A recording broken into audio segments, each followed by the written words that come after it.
Hey guys, Supernova here. If you've seen my videos before, you already know that I'm an atheist, but what you probably don't know is that I frequent a lot of Christian forums.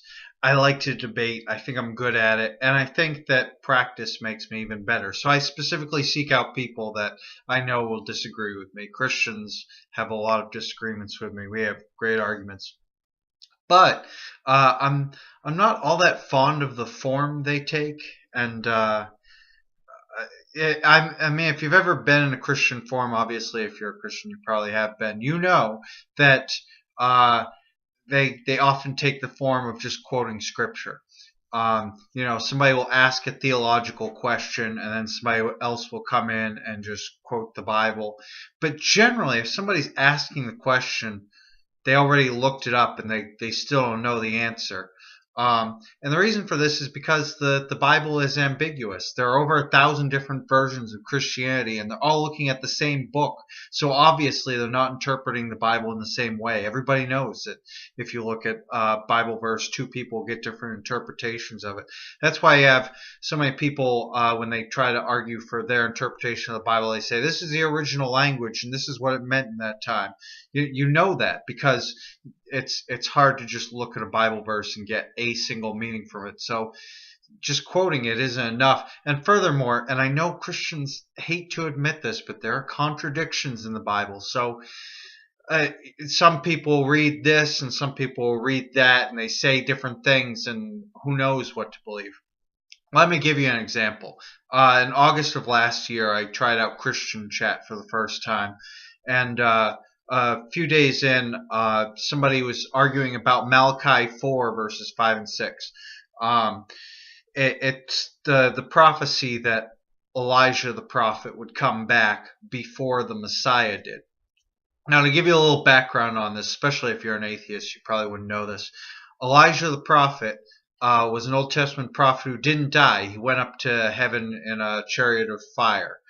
And so when Malachi says that he comes back, that's perfectly reasonable because he didn't die. Of course, his body would still be there somewhere, and he could just come back.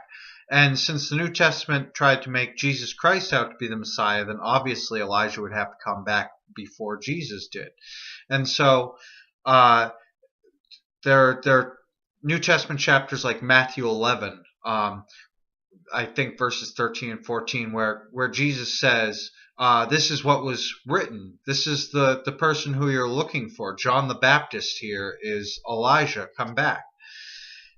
And so it seems pretty straightforward, but obviously it's not. Like I said, ambiguity and worse, contradictions. When I posted the first time, I did what I thought the original poster should have done, and I put both those verses, the ones from Matthew, and there are others. I think Luke also mentions the same thing. But I cited those verses in Matthew as well as John 1:21, in which the Pharisees go up to John while he's in prison and they say, "Are you Elijah?" And he says, "No, I'm not." And they say, "Are you the prophet or the prophet who we were expecting?" Basically asking the same question again. And he says, "No, I'm not." And so that's an obvious contradiction because if Jesus is saying that John is Elijah and John's saying I'm not, they can't both be true. Um, so there's obviously a debate to be had. I mean, you could say, well, Jesus, he's omnipotent. He knows everything. He can't possibly be wrong. Therefore, when he says John is Elijah, he's right. Or you could say, well, John is a primary source. If anybody knows his identity, it's John, and so he should be believed. But this argument didn't happen. People quoted Bible verses and then left, and that's all they did. And they just cherry picked. They look at one view or the other and not even give their opponents the time of day. They wouldn't compare these verses and say, well, they both have to make sense somehow. And furthermore, the idea is kind of nonsensical because Luke chapter 1 tells of John the Baptist being born from Elizabeth and Zechariah, and so it's not like Elijah came back in his body that didn't die and he just took on a different name, John the Baptist. No, this is somebody getting born and saying somehow they're Elijah. And people said, "Oh, it's metaphorical, because he's just the spirit of Elijah, like he's just following in his footsteps." And it's like, I'm pretty sure that's not what the prophecy says, because there's no reason to prophesy something like that. But never mind. It's not really important whether or not John the Baptist was Elijah. The important thing is that not only did people do this whole just quoting verses and just assuming that there are no contradictions, so if something else looks like it says something other than what they quoted, it must be wrong because there's no contradictions, right? Um, but also there was no consensus. I mean, by the end of it, we didn't come to this whole agreement. And so I kind of wonder what was the point in the first place. I know a lot of debates don't come to a consensus, but here's the thing. And this is the part that actually applies to the title. You might be wondering why I named it this way. Christians don't act like they talk to God at all.